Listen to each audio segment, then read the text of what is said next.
Hey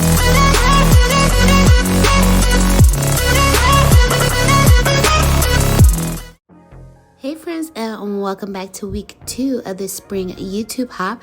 So this week we are to do a frame with flowers of some sort and a saying on it. And as you can see, I have some fun little things that I'm gonna do. Instead of using like this embroidery hoop, I'm going to use these flat ones that are from AliExpress. If I remember, I will have those linked down below for you. You know, I am very forgetful. But I am actually going to make frame shaker embellishments utilizing these little flat wooden embroidery hoops and using my frame punch board. Now, she said we had to do frames. She didn't say what kind of frames we had to do. So starting off, I am adding my Brilliant Arts glue and I am going to adhere it to my acetate. And then I'm going to take my frame punch board. I had cut out some 3x3 pieces and I am going to give them a 1/2 inch border. And I'm going to cut that out on all of my pieces. Now, one thing about it is when you are using foam to do your frame shakers or anything like that, just using foam in general to do your shakers, always remember that your foam is heavier than your paper. So if you are using something that is a 65-pound weight, you want to layer it a few times. Now I'm using a 110-pound weight, but I'm still going to layer it a few times just to make sure that it has a lot more stability to it, especially since I'm embellishing it. So just remember, because there are times where the foam will, or like your embellishment will kind of like wrinkle and cave a little bit, and that's merely because that you used only one layer of lightweight paper and to go with the foam. So make sure you adhere a couple pieces together in order to do foam embellishments. And so now I'm just taking my decorative paper and I'm adding that to my acetate as well. So I'm going to do these other ones. I'm going to grab my corner rounder, though it has a rounder punch on the frame punch board. I just rather use my own corner rounder. It's a lot easier.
On these ones, because the other ones that I did firsthand, I'm just going to have those be just regular frames. They're not going to be shakers at all, but these ones here are going to be shakers. So I'm going to go ahead and remove that, and I'm going to apply another layer of my solid cardstock on top of that, and that's basically just to hold the acetate on there.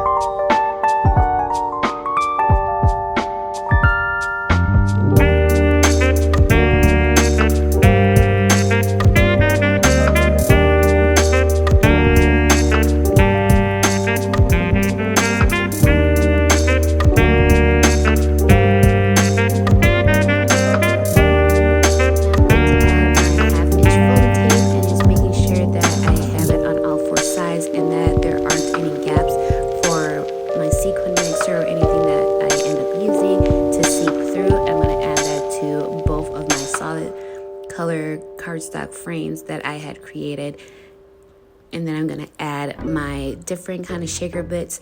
For this one, I am going to use my Buttons Galore and More items that I have, and I'm going to add some crystals and some sprinklets, and I'm just going to have some fun with it.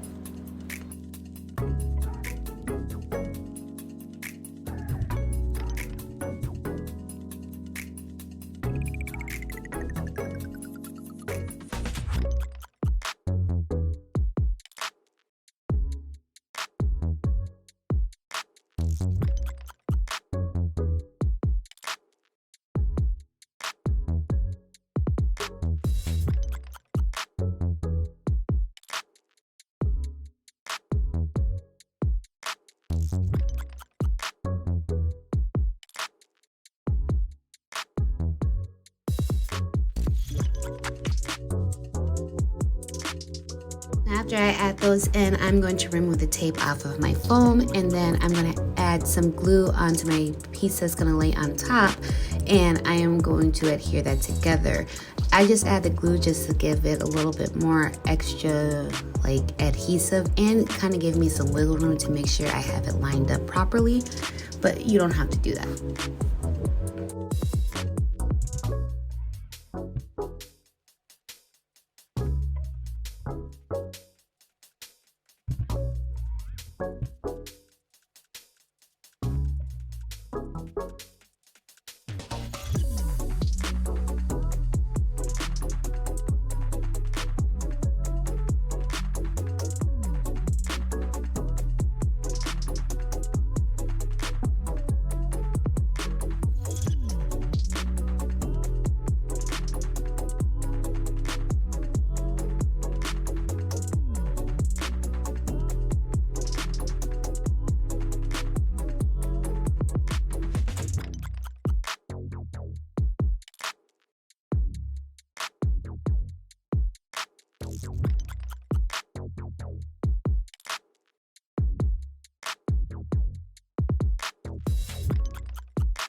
Now that the paper frames are complete for the shaker portion, I'm going to grab my little embroidery hoops here and remove the excess acetate from that, and I'm going to make these into frames. So what I'm going to use for this, I'm still going to use some foam, but I am going to be using the one that I got from scrapbook.com. It was actually free with my purchase. It's 1/8 of an inch, which is actually perfect for the size of these hoops. I don't know where else you could get this from, to be honest, but I was very lucky that I had got this from scrapbook.com. But yeah, I'm just going to mold it and manipulate it so it'll go around my ring, making sure there aren't any gaps or bubbles in there, and just go all the way around. Now, of course, when I get to the bigger ones, the one strip does not fit all the way around, so I do end up having to cut off just a little small piece to kind of fill that gap portion, but otherwise the strip fits perfectly onto these small ones. And I am going to add my fun little mix in the middle of it all and apply my little embroidery hoop. Note to self, if you want to make sure that they are lined up perfectly, add your acetate on the opposite side of the other hoop. So a little oopsie that I did, but of course I can cover it up with some trim of some sort.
So since the shaker portions are done, I am going to go ahead and work on embellishing. I am using my cocoa and merino dies for March for this one, and this one is basically all about spring, so it has like umbrellas and flowers, butterflies, and all that other fun jazz, and I'm going to utilize those onto my frame shakers. Now in this video I'm only going to decorate the 2 square ones because otherwise this video will be far too long if I were to show you everything that I did, but hopefully if I remember I will have photos at the end of this video so that you can see the finishing product. I can't talk today. The finishing product of what I did with everything, including the ones that are not shakers as well. So I just did some kind of paper piecing. I cut off pieces from the decorative paper and I just adhered it onto the solid one just to get a different differentiation of the die cut. And then I'm just kind of going to play around with how I want to do my layout with everything. I'm not going to embellish it too much because I don't want to take away from the actual like shaker portion itself either. I am going to add sentiments for the paper that I use, the decorative paper that I use the Bunnies in Bloom by Simple Stories, and I took one of the sentiments from there as well to add on to my frame. And then this Hello Spring with the umbrella, this is also part of the cocoa and merino dies for March as well. So yeah, I'm just gonna have fun with it, and again I will show you some photos at the end of what the completed embellishments look like. I do hope that this video helps you guys in your endeavors of making shakers and finding different ways to do shakers. We don't always need to use dies. We have different ways of manipulating things, so have fun with it. Keep your mind open. There are plenty of things out there that you can use in your day-to-day crafty life.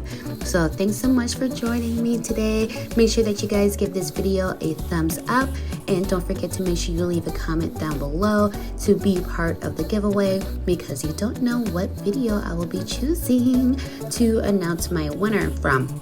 And also make sure you check out the lineup as well of the other ladies who are participating in this hop, and I can't wait to see what they've been doing. I hope you guys are checking them out as well and showing them some love. So thanks so much for hanging out with your girl. I will see you in the next video. Bye.